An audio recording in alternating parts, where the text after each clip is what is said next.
Here is a signing, though, that we just learned about today. Michael Wacha goes from the New York Mets, free agency, now to the Tampa Bay Rays for 1 year and $3 million. Now, the ERA is not pretty. 6.62 this past season, 34 innings. The velocity, though, is back to 2018 form, and this is what he said about joining the Rays. Things just clicked right away. I mean, talking to Eric and talking to Kyle Snyder and, hearing about their organization, because honestly, I didn't really know too much about it. And, just always being in the National League for my whole career. But just hearing them talk about it and what they've got in their clubhouse and what their plans are moving forward, it was just very intriguing to myself. And so, I felt like it was a perfect fit, great opportunity for me to go out there and get better and improve my game and, have a chance to compete for a World Series as well. Low risk signing is $3 million, and you watched him play with the Mets this past season. Like I mentioned, Joel, the ERA wasn't pretty, but come on. Can you convince me why the Rays aren't going to find something with Wacha and untap something special with him and make him at least an average pitcher this coming season, if not better, as long as he's healthy? So let's deal with your first issue, which was, do we get signings? One of the things that you do get if you do an earlier signing is time, right? This is a guy the Rays clearly want to put in their pitching lab and see if they could get the most out of. Well, they now have him now instead of on January 17th or February 9th or, whenever. So, and clearly they see stuff. What do they see? We saw some Met games this year. This guy was destroyed. The ball went in the air against him. Him and Steven Matz, the ball went in the air, it went out of the stadium. Now, that might be because it's just bad pitches and they're bad pitchers, and this is what will happen. It was 2 years in a row for that. But Wacha had one of the league best walk percentages, low walk percentage, career high strikeout percentage. All 8 of his appearances this year were with Wilson Ramos catching with a terrible Met defense behind him.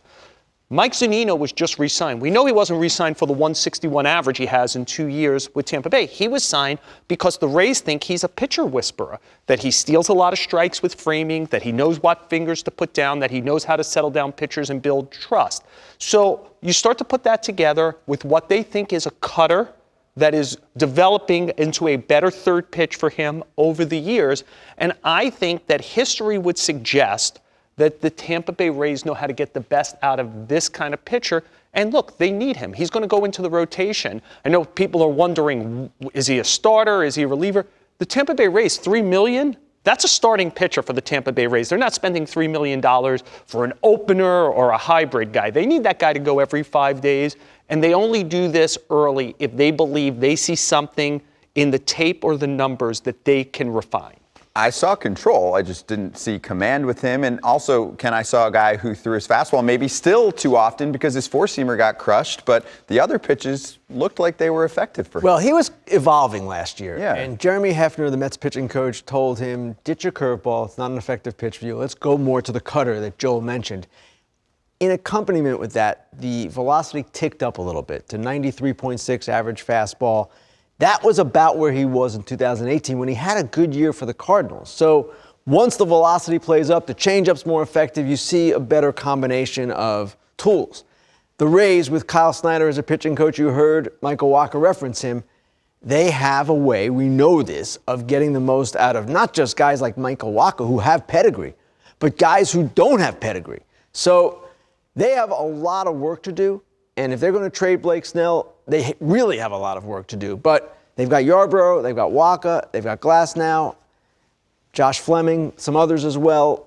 This is an interesting move for them, but I want to see what they do next. And here's the thing. We were speaking the other day about the Yankees and some of their pitching injuries, but Joel has mentioned the Rays' pitching injuries were heavy this past season, and some of them were long-term pitching injuries as well. If you check out some of the guys that are missing for Tampa Bay, it's not just what was going down in 2020. We're not going to see some of these pitchers in 2021 as well. When you see Tommy John, when you see shoulder surgery, Brent Honeywell, too, was just announced, actually, coincidental there, fourth elbow surgery for him. It's not supposed to affect him heading into this season, but they signed Wacha soon after that. I mean, those are some serious injuries that they're dealing with, and the Wacha signings look like they'll have to be more frequent this offseason so they have the depth.